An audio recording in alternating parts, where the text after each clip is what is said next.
सिवा बचपन से ही रफ्तार से बातें किया करता था। उसकी रफ्तार देख लोग दंग रह जाते थे। उसके पिता शराबी थे, इसीलिए वो पेपर बेचकर घर चलाता था। जब उसके पिता का देहांत हो गया तो घर की जिम्मेदारी पूरी तरह से उस पे आ गया। फिर एक दिन उसके चाचा ने कहा, तुम रफ्तार के बादशाह हो, एक एम्बुलेंस ले लो, अच्छी कमाई हो जाएगा। चाचा की बात मानकर सिवा एक गुंडे से पैसे उधार लेकर एम्बुलेंस खरीद लिया। लेकिन वो जब भी किसी मरीज को अस्पताल लेकर जाता वो रास्ते में ही मर जाता, जिससे सभी उसे पनौती कहते थे। अगले दिन एक गुंडे के बॉस को किसी ने चाकू मार दिया था। वह उसे अस्पताल लेकर गया, लेकिन डॉक्टर ने कहा आपने आने में देर कर दी, जिससे गुस्साए बदमाश उसे मारने उसके पीछे पड़ गए। शिवा ने बड़ी मुश्किल से थाने घुसकर अपना जान बचाया। वो घर जाकर अपनी माँ पे गुस्सा करने लगा और अपनी फूटी किस्मत को कोसने लगा। उसकी माँ बेटे की तकलीफ से बहुत आहत हुई और भगवान से रोकर उस पर कृपा करने की प्रार्थना करने लगी। उधर सिवा एम्बुलेंस लेकर काम से जा रहा था, तभी एक भैंस उसकी गाड़ी से टकरा गया। जब उसकी आंख खुली तो खुद को अस्पताल में पाया। जब वो अस्पताल से बाहर आया तो उसने देखा उसे लोगों के सर पे 1 मीटर दिखाई देने लगा, जिसमें उनकी आयु दिख रही थी। माँ के आंसुओं ने यमराज भगवान को हिला के रख दिया। भगवान ने वरदान स्वरूप सिवा को ऐसी शक्ति दी जिससे वह लोगों की आयु देख सकता था। फिर भी सिवा को अपनी शक्ति पे भरोसा नहीं था। उसने अपनी शक्ति आजमाने के लिए एक आदमी को देखा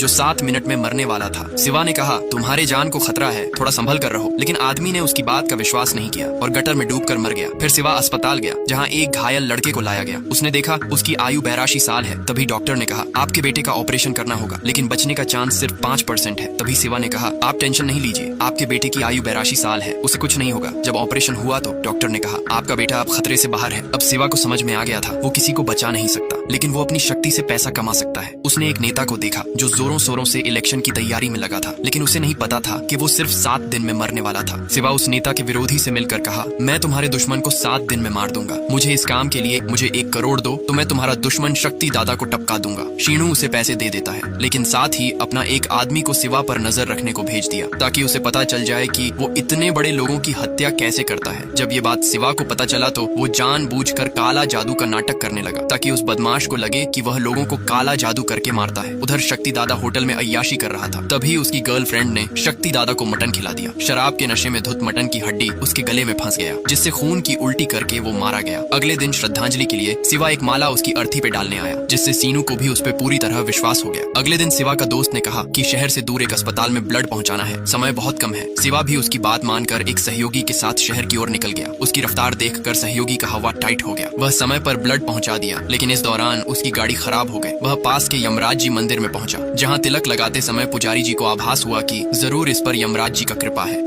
जब सिवा अपनी मंगेतर के साथ सब्जी मंडी गया तो उसने देखा कई सारे बच्चे के साथ उनकी टीचर भी अगले दिन मरने वाले थे। वो सोच में पड़ गया, आखिर इतने सारे लोग एक साथ कैसे मर सकते हैं। जब उसने बच्चे से पूछा, आप लोग कल कहीं जा रहे हो क्या, तो उनकी टीचर ने बताया, कल ये बच्चे MLA की रैली के नृत्य कार्यक्रम में भाग लेने जाएंगे। उसने तुरंत रैली के स्थान